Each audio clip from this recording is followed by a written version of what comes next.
Hi అండి, welcome to my YouTube channel. ఈరోజు మనం ఎంతో టేస్టీగా ఉండే కాబూలి చనా జీడిపప్పుతో కర్రీ చేసుకోబోతున్నామండి. చాలా అంటే చాలా బాగుంటుంది. ఫంక్షన్స్లో నెక్స్ట్ స్పెషల్ అకేషన్స్లో ఇలా తయారు చేశారంటే నాన్ వెజ్ అవసరం లేదండి, అంత బాగుంటుంది. దీనికోసం ముందుగా కాబూలి చనాను ఓవర్ నైట్ నానబెట్టుకోవాలి.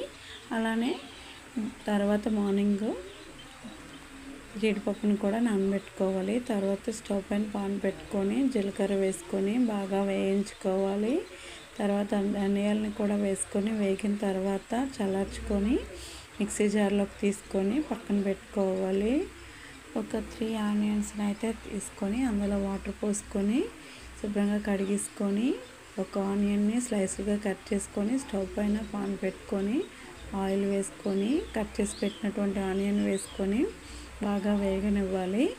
ఆనియన్స్ వేగిన తర్వాత ఒక టమాటాని చిన్న ముక్కలుగా కట్ చేసుకొని వేసుకొని బాగా వేగనివ్వాలి.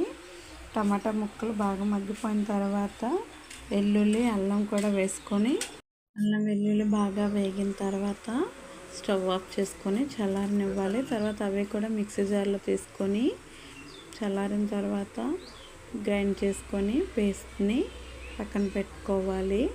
తర్వాత స్టవ్ పైన పాన్ పెట్టుకొని ఆయిల్ వేసుకొని పచ్చిమిర్చి ఆనియన్స్ని వేసుకొని అలానే హోల్ గరం మసాలా కూడా వేసుకొని బాగా వేగిన తర్వాత గ్రైండ్ చేసిన మసాలా పేస్ట్ని వేసుకొని బాగా వేగనివ్వాలి. దాంట్లో నుంచి ఆయిల్ ఎప్పుడైతే రిలీజ్ అవుతుందో అప్పుడు మాత్రమే కడిగి పెట్టుకున్నటువంటి కాబూలి చనాని వేసుకొని వేగనివ్వాలి.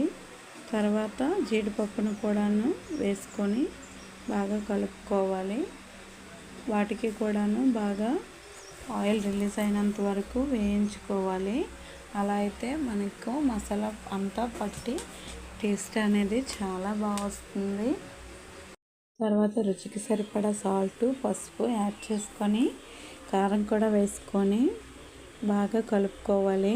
వాటిని కాసేపు కూడా వేగనివ్వాలి. అలా అయితే మంచి ఫ్లేవర్ అనేది వస్తుంది. తర్వాత మసాలా పౌడర్ కూడా వేసుకొని బాగా వేగిన తర్వాత వాటర్ పోసుకొని బాగా మరగనివ్వాలి. అంతేనండి, ఎంతో టేస్టీగా ఉండే మన కాబూలి చనా జీడిపప్పు కర్రీ రెడీ అయిపోతుంది. Please subscribe my channel.